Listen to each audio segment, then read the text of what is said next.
Today we got the keys for the refreshed 2025 Mazda GT Sedan Turbo all-wheel drive. And the question we want to answer today is, if you're in the market for a compact car, should you take a look at the Mazda? And if you're anything like us, you probably want something that's going to be a good value, you actually want to get into every day, and that's not going to give you a lot of headaches. And I think the Mazda is going to fit that bill. So let's go.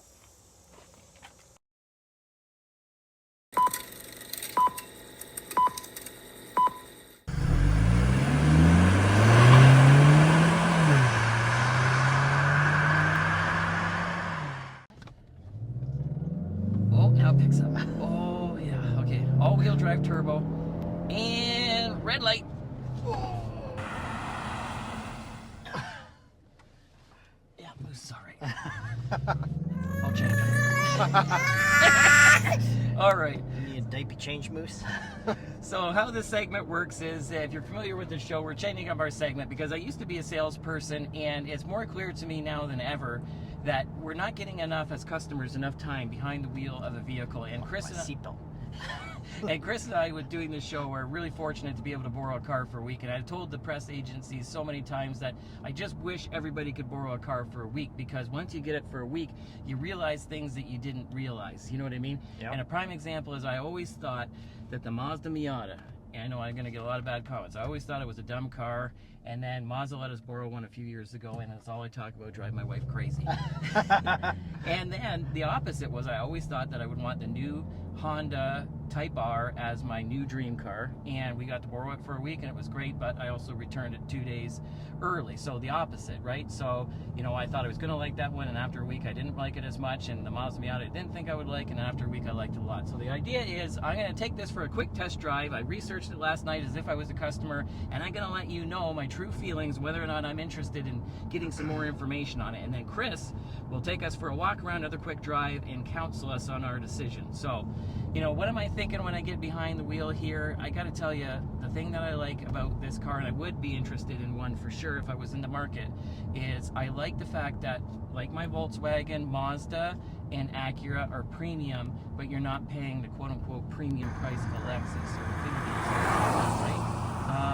And the thing that I also like with the Mazda, that we're on some fun roads here, is that the Mazdas are about zoom, zoom, zoom. It's a fun drive, right? Like, even though that this does not have, kind of like the Jetta, it uses a torsion beam rear end, which is great for packaging and great for keeping the price down. But traditionally, they don't handle that well, and you can feel the back end kind of disjointed. But this car, they do a little bit of magic, like Tim Hortons in Canada, with their little, whatever they're sprinkling in there, because there's long lineups. I always say, I wait in the lineup, literally in a small town at 6 o'clock in the morning, 6 in the evening, and there's a lineup down the street. And I just, you know, and I just go across the street, and you don't have to wait in line. Anyway, the point is, this car is worth waiting in line because it is premium and it's super nice in here. And the thing that I like, first of all, that I really notice is, for me, for a daily driver, it's got to be everything. It's got to be fun, because as we said in the intro, it's got to be something you actually want to get into. And this here, like we just showed, it's got good acceleration, good braking, it's fun on the corners, and look how low I can put my seat. Kind of like my grandma. I can barely see her while my grandma's dead. But, you know, when she was alive, she couldn't see her with the steering wheel. But that is a good thing, because I cannot do that in my Golf R, and I really like that so far. But then when I put it in here, I have great visibility. These pillars are a little bit large, if I'm honest, but on the same note, they don't bother me. I can still see, and I like the fact that I feel like I'm in a secure vehicle. You know what I mean? But yeah, I really, and then even right now, so let's take it out of sport, and we're just cruising along in a town here. It's very compliant. You know, it's soft, it's quiet, but that engine makes a fun noise. In case you're wondering, yes, these are ladies' glasses that Chris suggested I wear for safety reasons, since I was squinting and couldn't see properly. So if you're a Canadian company that has awesome driving glasses, maybe send us a message. Thanks. It's spirited, and I don't know, it's kind of, again, I don't want to keep, you know, comparing it against my GTI, but the thing that I originally liked with my GTI, and what I would want again if I was looking for a vehicle, is two animals. You know, it's fun on a back road and it's firm around corners, but on the same note, when 90% of the time when you're not going around corners like that, you don't want to be, and I'm not here, you know what I mean? Like my dentures are okay, my fillings are still there. So yeah, so far I'm pleasantly surprised. I can fit in the back okay, as you were saying, at somebody that's almost 6 foot, sitting behind yourself is a little bit cramped, but I'm part of a Hobbit family, so I can fit okay. And the rest of the little hobbits that I live with can fit.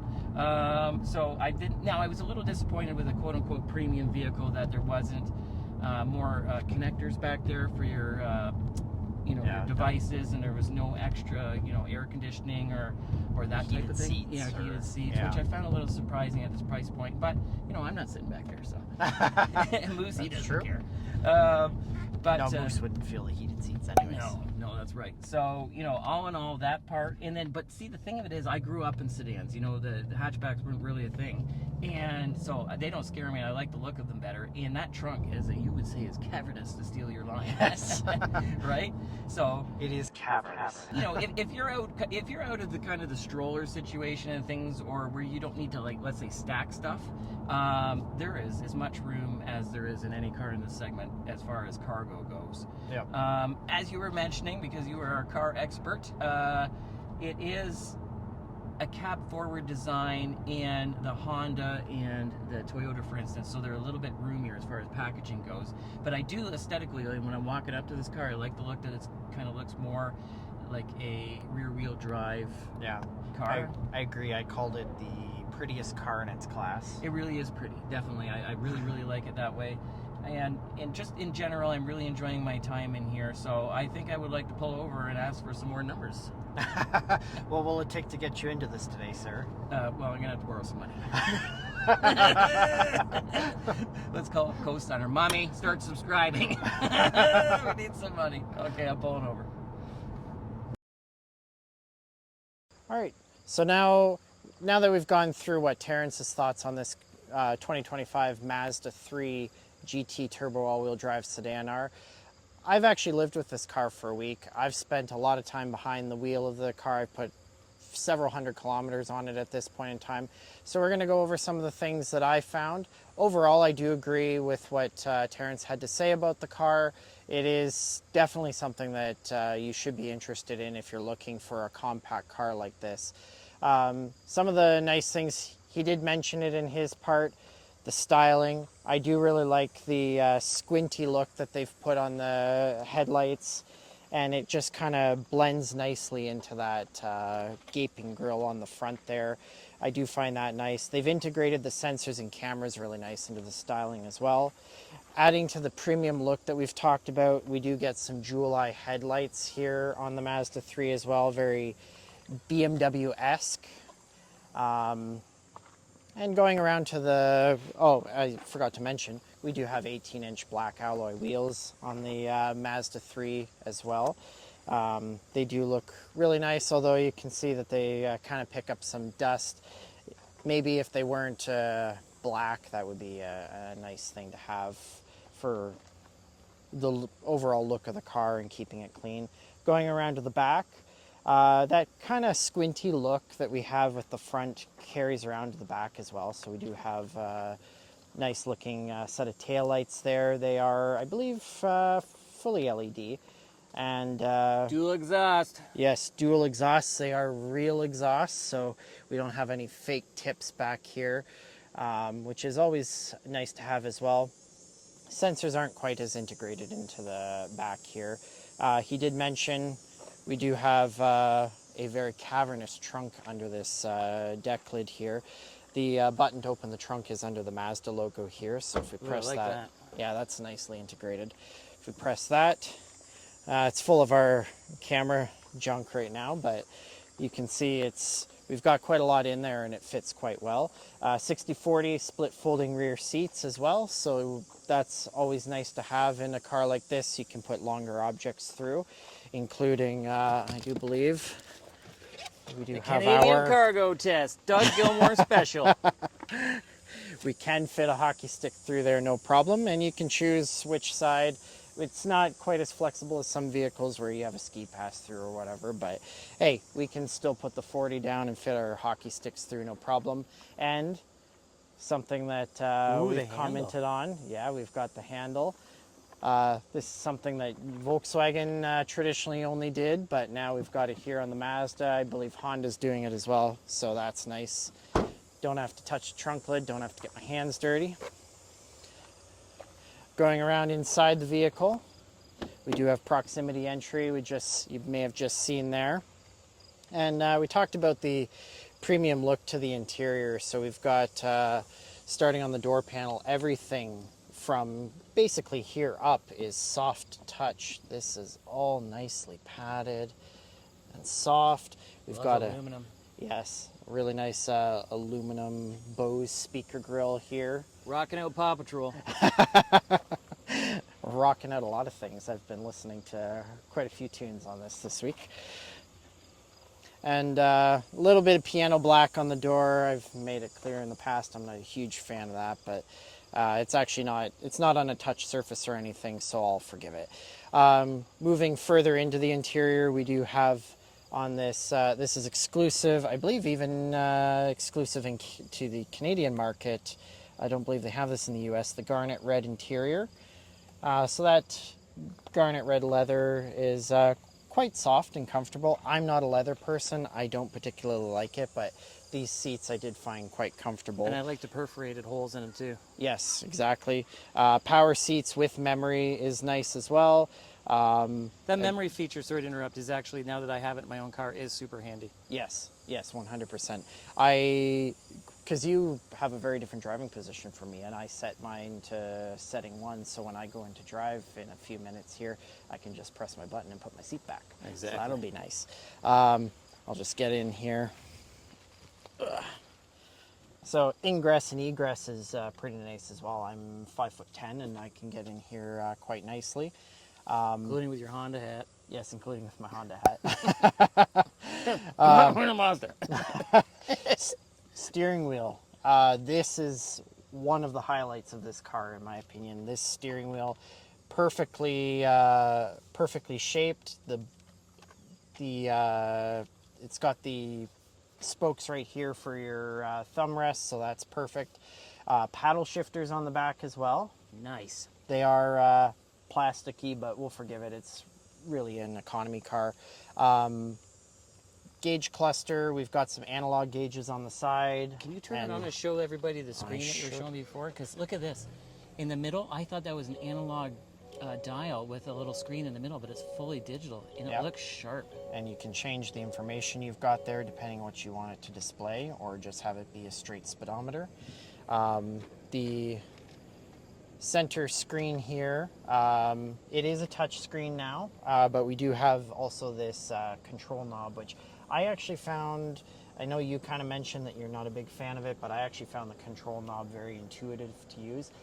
I used a BlackBerry up until a couple of years ago, so this speaks to me as a BlackBerry fan. And just a subtle user. thing as well, I like, even though it's an automatic, it kind of looks like a manual. Yes. It doesn't have like the little weird shifter. Yeah, 100%. Bronze shaver. Yeah, that is nice as well.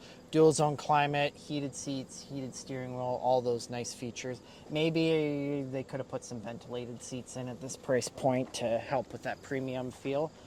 That would be nice. Back seat's a bit of a different story. We talked about it.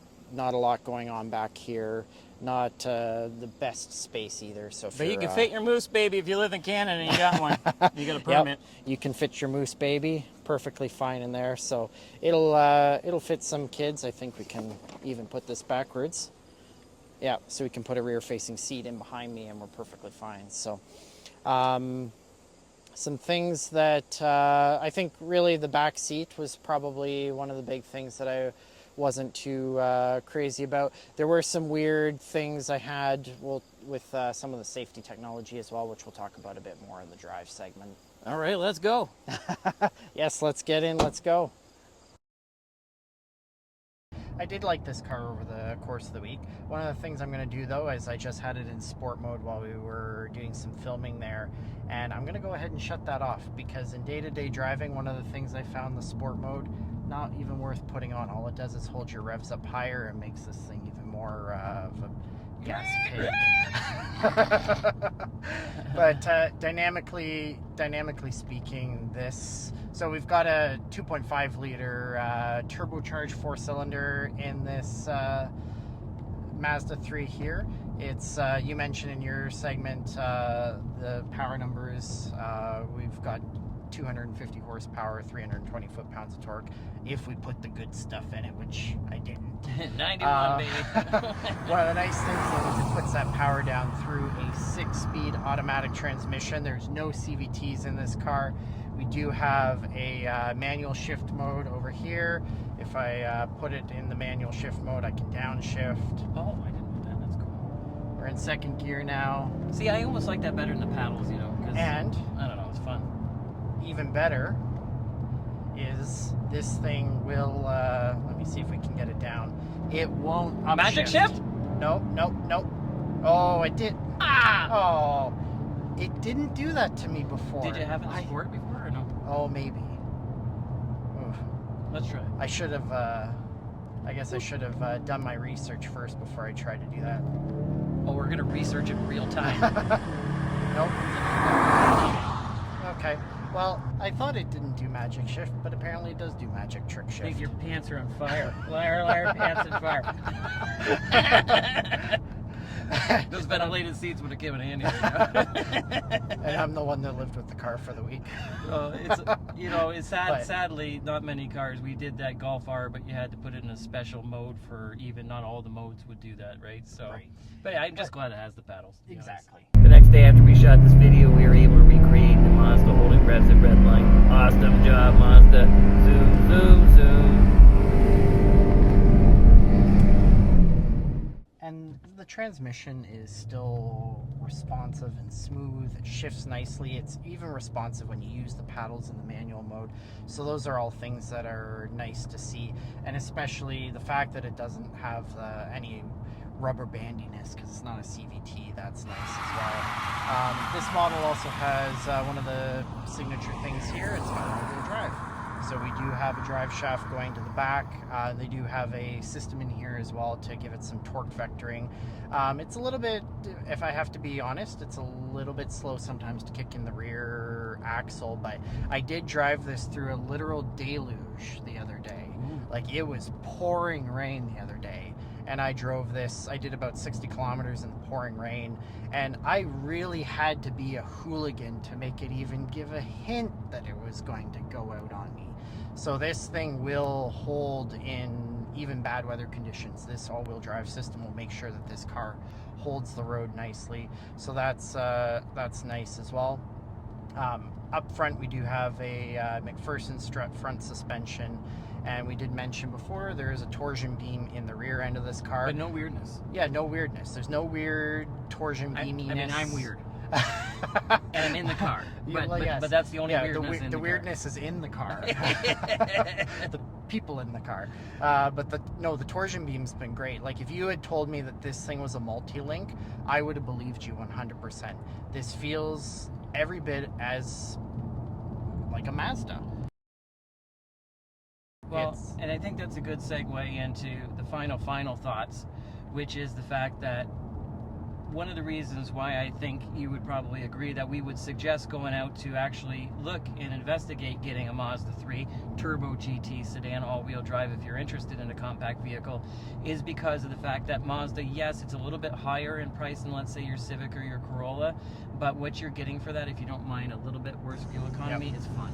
Yeah, exactly. You know, and it really is a fun ride. Right, and it's still got all the practicality. We've got all the safety systems. It did do some weird things, like the steering assist sometimes will beep at me and tell me that it can't detect where I'm going, even though I've got perfectly good lines. It also sometimes it'll brake itself in traffic, sometimes it won't, but it does do a good job of holding speed and slowing you down when you are in traffic on the highway. So it's easy to live with, it's comfortable, it has that handling, it has a refinement that's unmatched in this segment, really. You have to go to Audi, Lexus, that sort of thing to get this level of refinement and build quality and material quality that's in this car. And Mazda's just hit a perfect formula that balances all of that. And it's really hard to ask for more, really.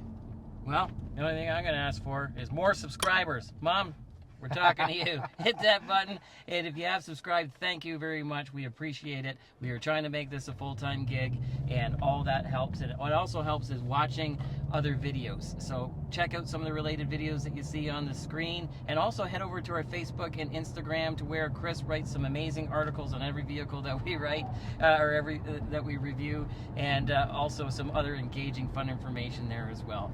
Thanks for watching, and we will see you again next time. Zoom! Zoom, zoom, zoom. Zoom, zoom. Zoom, zoom.